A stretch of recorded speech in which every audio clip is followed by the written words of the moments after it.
The year is 1941. Britain stood virtually alone, fighting for its survival against the relentless Axis push across North Africa and the Mediterranean. While the Royal Navy fought pitched battles, the true threat to Allied supply lines was silent, unseen, and deep underwater. This is the classified file on Operation Seastone, a mission so vital and its failure so complete that the entire project was purged from the Admiralty archives and replaced with a single, fabricated log entry. Vessel SS Crestwood lost to enemy action. The reality was that SS Crestwood never existed. It was the code name for a clandestine transport used to deploy an elite unit of the SOE, Special Operations Executive, deep behind enemy lines. Their target was not a strategic port or an army encampment, but a highly secretive Italian naval installation near the Strait of Gibraltar.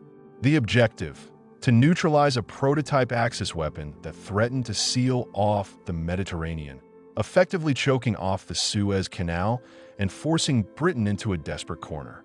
This weapon was the MAS Sottomarino Siluro torpedo submarine assault vehicle, an advanced, high-speed man torpedo that was rumored to possess unconventional guidance systems.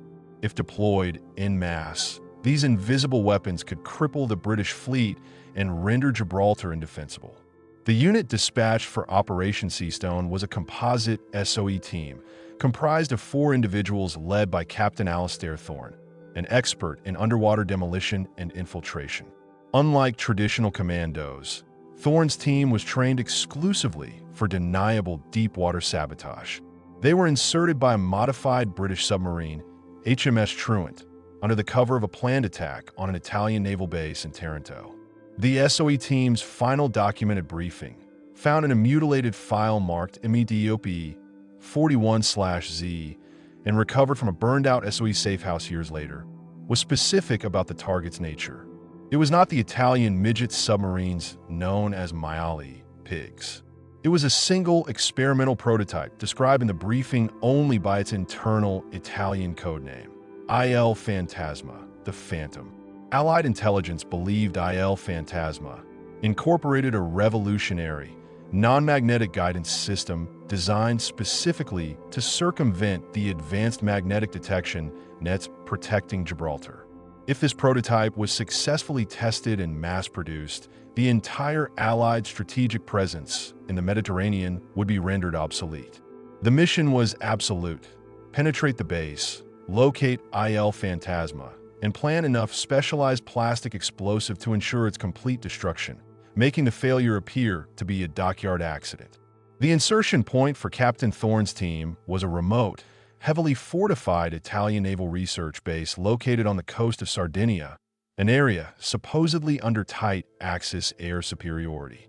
The HMS Truant successfully surfaced on the night of November 11, 1941, and deployed the 4 agents in specialized diving gear. The final radio message from Truant confirmed the successful launch of the team and was immediately marked with the highest security code, AD Blackout. The message simply stated, "Package delivered. Praying for a quick recovery." This was the last official communication concerning Operation Seastone. The SOE team was given 48 hours to complete their mission and reach a prearranged extraction point on the coast. But 72 hours passed, then 96. HMS Truant remained in the area for 2 weeks, conducting silent sweeps, receiving only static. There was no sign of the agents, no distress signal, no explosion at the Italian base, just absolute, terrifying silence. The official SOE internal memo, summarizing the search, concluded that the agents were presumed captured or lost to an unforeseen operational difficulty. But a handwritten note, scribbled on the margin of this official memo by the SOE director, Colonel John Baker, tells a different story. It reads, "They didn't fail. They disappeared into the water. Find out what IL Phantasma really is." The official cover story was instantly put into effect. The log of the Phantom vessel SS Crestwood was created, complete with fake crew rosters and supply manifests, and declared lost to a U-boat attack in a fabricated location. This complete archival fabrication proves that the Allied command was terrified not just of a failed mission, but of what the agents might have actually discovered or encountered. The first hint of the truth came years later, through a highly fragmented Italian naval engineering report captured by U.S. forces in 1944. The report, labeled Progetto Chimera, detailed the construction of an advanced prototype. It confirmed that IL Phantasma was indeed a highly modified manned torpedo, but its real secret lay in its unique propulsion system. The report mentions a cyclical magnetic oscillator designed to create a localized null field around the torpedo's hull, making it invisible to conventional magnetic loop detectors and sonar. More shockingly, the report notes that the prototype was being tested for a new type of counterinfiltration defense based on the same oscillating field. A perimeter defense that could silently disable or even destroy metallic objects underwater without using conventional mines or depth charges. If this null field defense was operational, it provides the terrifying explanation for the agent's vanishing act. Captain Thorne's team, relying on standard metallic oxygen tanks, rebreathers, and carrying pounds of metallic explosives, would have essentially been swimming into an invisible, non-conventional kill zone. The oscillating field, designed to neutralize magnetic signatures, could have instantly destabilized or even seized the metallic components of their diving gear and explosives, rendering them immobile or causing a rapid, fatal malfunction. This explains the silence. No explosion, no distress call. The entire team could have been instantly paralyzed or destroyed in the water without a sound, their bodies sinking with their crushed metallic gear. This hypothesis was indirectly confirmed by a subsequent, highly classified U.S. Navy study in 1955, Project Sentinel, focused on magnetic countermeasures. The study's final assessment contained a single, redacted footnote. The 1941 Italian Seastone incident is consistent with known cyclic field destabilization phenomena. This admission, buried deep within a post-war technological review, confirms that the SOE agents were not killed by enemy action, but were annihilated by an Italian technological defense system that could selectively attack metal underwater, making the Mediterranean mission a catastrophic failure of intelligence on a weapon that should not have existed. The silent annihilation of Captain Thorne's team was not the end of the mystery. It was the beginning of the frantic Allied intelligence effort to understand the nature of IL Phantasma's counterinfiltration system. The British Admiralty, fearing the strategic implications of a fully operational magnetic null field weapon, immediately launched a deep cover investigation into the Sardinia base, codenamed Operation Sea Ghost. Unlike the initial SOE mission, Sea Ghost involved highly specialized naval intelligence officers and a modified underwater surveillance vessel, whose purpose was strictly to observe the magnetic environment. The surviving mission logs from Sea Ghost, recovered from a sealed private archive of an MI6 officer, revealed chilling details. The surveillance vessel reported persistent, unnatural water clarity and a complete absence of any magnetic field fluctuation around the Italian base, confirming the existence of a high-power field capable of neutralizing all local electromagnetic interference. The most crucial finding, however, was an intercepted Italian transmission concerning IL Phantasma that was partially garbled. The fragments translated to oscillator stability achieved, full field activation, test target disintegration confirmed, no thermal trace. The phrase test target disintegration confirmed the most terrifying fear. The null field was not merely a deterrent. It was a devastating, non-thermal kinetic weapon capable of physically destroying submerged objects. The disintegration confirmed in the Italian intercept was instantly linked to a piece of physical evidence recovered by a local fisherman near the Sardinia base weeks after the SOE mission. This evidence was a metallic fragment, a piece of compressed, vitrified steel unlike anything seen before. The fisherman, initially reporting it as strange debris, eventually handed it over to local Italian military police, but a duplicate sample was secured by an OSS agent operating undercover in Naples. The analysis of this small fragment, contained in a U.S. Navy technical report labeled Project Phantom Echo, revealed that the steel had been subjected to an impossible instantaneous compression and heat pulse, without any conventional blast residue. The report concluded that the metal structure had been violently altered at the molecular level, confirming the selective, focused nature of the null field. It was not a magnetic field in the conventional sense, but a highly localized resonant energy pulse that selectively targeted high-density metal. This phenomenon directly mirrored the selective destruction witnessed in the Soviets' Element Z mine disaster, suggesting that the Axis powers were simultaneously pursuing two different paths, one geological, one electrical, to achieve selective kinetic warfare. The existence of this technology was considered an existential threat to all steel-hulled Allied ships, forcing the Admiralty to completely erase Operation Seastone and IL Phantasma from all public and historical records. The investigation into the IL Phantasma prototype led the Allies to the heart of Italian naval technology, Professor Ettore Brizzolari, the chief engineer of the project. Brizzolari, known for his genius and his fervent fascist loyalty, vanished shortly after the Allied invasion of Italy. Allied intelligence launched a massive manhunt, believing Brizzolari held the key to replicating or countering the null field. The breakthrough came not from capture, but from a forgotten cache of Brizzolari's personal technical notes, secured from a villa near Genoa. These notes, written in frantic, coded Italian, detailed the extreme difficulty of maintaining the magnetic oscillator stability. Brizzolari referred to the field not as a weapon, but as a boundary problem. He wrote, "The field is unstable. It is not our creation. It is a localized harmonic distortion of the sea itself. It destroys metal, but it cannot be controlled." This note confirms that the Italian scientists themselves viewed the field as an unpredictable, almost natural force they were merely attempting to harness. His final entry was chilling. "We have succeeded. The field is stable, but the power drain is catastrophic. We are tethered to the shore, unable to move the weapon. This is our victory and our cage." Brizzolari's note about the catastrophic power drain revealed the prototype's Achilles heel. IL Phantasma could generate the deadly null field, but only when directly connected to a massive, stable shore-based power plant. The true target of Captain Thorne's SOE team was therefore not the small man torpedo itself, but the hidden, dedicated power station supplying the oscillator. This power station was housed in a massive, ancient Roman structure near the Sardinian coast, perfectly camouflaged and protected.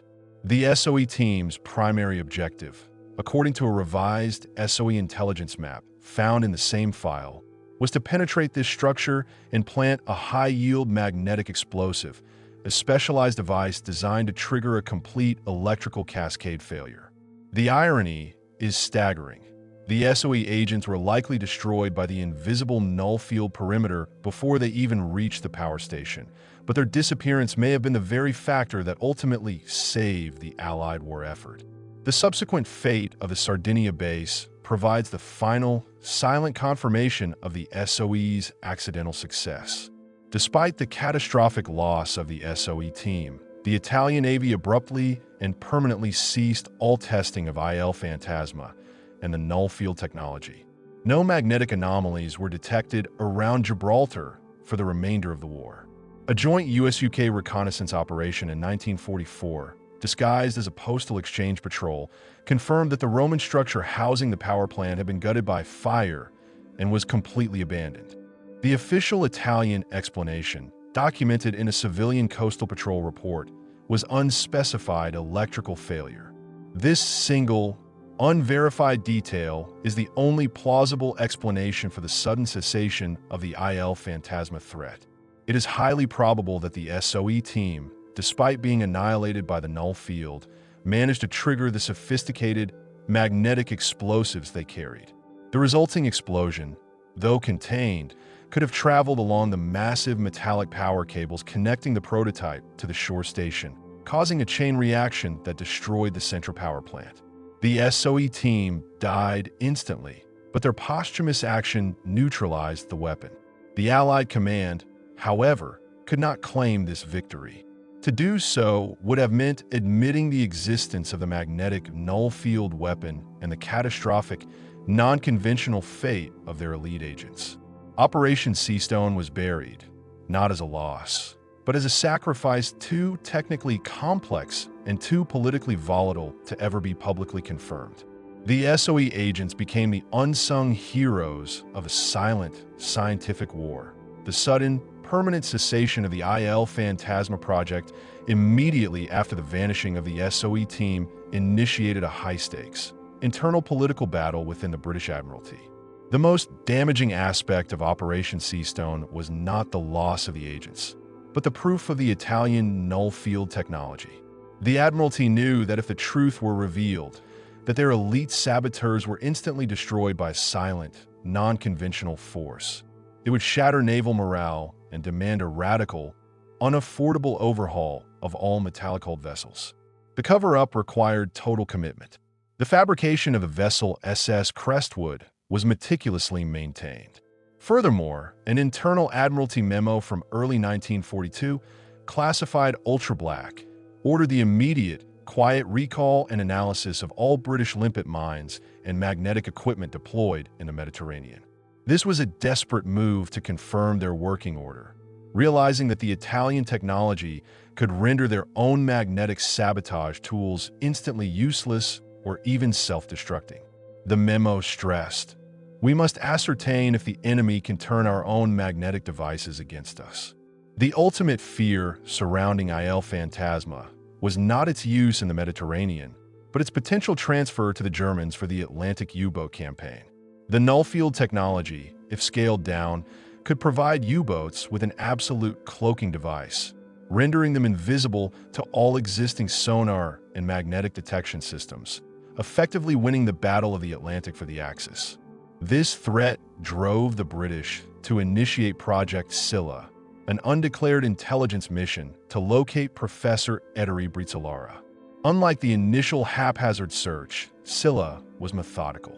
Using RAF reconnaissance photos of the abandoned Sardinia base, intelligence analysts discovered a hidden detail: a recently paved road leading away from the former power plant toward a small, private airfield. This suggested that Brizolara and his crucial research were flown out before the power plant was destroyed, likely by a German transport aircraft. The focus shifted from the Mediterranean to the Italian mainland. The key breakthrough came from an intercepted, highly garbled German-aware communication that mentioned a priority scientific asset being moved to the Hellenic Anomaly, a code name for a specific, remote German research facility in occupied Greece. The pursuit of Brizolara to Greece led to the most dramatic, yet least known, military action of the SOE during the period, Operation Basilisk. This was not a sabotage mission, but a high-risk extraction and neutralization attempt. A small, heavily armed SOE team was parachuted into the harsh Greek terrain in 1943 with one objective: capture or eliminate Brizolara and recover his notes, preventing the null-field technology from falling into the hands of the German High Command. The SOE team succeeded in locating the remote facility, which was disguised as a traditional monastery. However, their operation was compromised at the critical moment. Instead of finding Brizolara actively working on the IL Phantasma data, they found him in a state of advanced psychological distress, guarded by a few heavily armed SS personnel. The final SOE report on Basilisk, only 3 pages long and sealed until the 21st century, notes that Brizolara was observed to be constantly touching metallic objects, testing their rigidity. The SOE team engaged the SS guards. The operation was successful in neutralizing the threat, but Brizolara himself was killed in the crossfire. The recovered SOE document from Operation Basilisk included not the final blueprints for IL Phantasma, but Brizolara's panicked personal diary. His entries revealed the true psychological toll of the null-field technology. He hadn't just studied the weapon, he was terrified of it. He believed the continuous testing of the oscillating field at the Sardinia base had resulted in permanent, irreversible acoustic and magnetic feedback on his own body. He wrote about a persistent, low-frequency hum he couldn't escape and the terrifying delusion that all metallic objects around him were becoming soft, like clay. He had gone mad from the very technology he created. The SOE team reported that they recovered only fragments of his research notes, destroyed by British SOE himself in a paranoid fit. Crucially, the SOE recovered a small, leather-bound folder containing the precise resonant frequency required to activate the null field. This single piece of intelligence became the ultimate prize of Operation Basilisk, and its contents were immediately transferred to the highest levels of the Allied command in Washington and London. The operation, like Seastone, was totally erased from all official SOE records, its success measured only by the disappearance of British SOE from the Axis agenda. The recovery of the null field frequency proved critical, not for building the weapon, but for designing an effective countermeasure. This knowledge directly influenced the U.S. Navy's massive post-war investment in degaussing and countermagnetic signature technology. The entire Allied strategy shifted to mitigating the threat of silent, magnetic detection and kinetic attack. The official reason given for the degaussing campaigns was protection against magnetic mines, but the true, suppressed reason was the fear of the IL Phantasma null field. The most damning evidence of the cover-up lies in a secret U.S. Navy intelligence summary from 1958 titled Postmortem, Mediterranean Null Field Technology. The summary concluded, the success of the 1941 SOE team, Operation Seastone, was accidental, achieved through the delayed detonation of their charges, which led to the power station's collapse. Their sacrifice was therefore complete, but their operation must remain historically denied to prevent the exposure of the inherent vulnerability of all steel-hulled vessels to resonant energy. The final, absolute truth of Operation Seastone is a double betrayal. Captain Thorne and his team were instantly destroyed by a technologically advanced, selective kinetic defense system, their deaths silent and total. Their sacrifice, however, was not in vain, as their explosives indirectly destroyed the power source, ending the IL Phantasma threat. The Admiralty then made the final, cruel decision. They erased the agent's existence to prevent the world from learning that a highly effective, non-conventional weapon, a weapon that selectively crushed metal, was a reality. The agents of Operation Seastone became the forgotten heroes of the Silent War, their lives and their mission sacrificed twice. Once to the Italian prototype, and once to the Allied need for absolute technological secrecy. The fabricated log of the SS Crestwood remains the only official record of their non-existence, a monument to the lengths the Allies went to hide the terrifying truth of the Mediterranean's deleted mission. What do you think? Was this a military breakthrough or an operation they erased on purpose?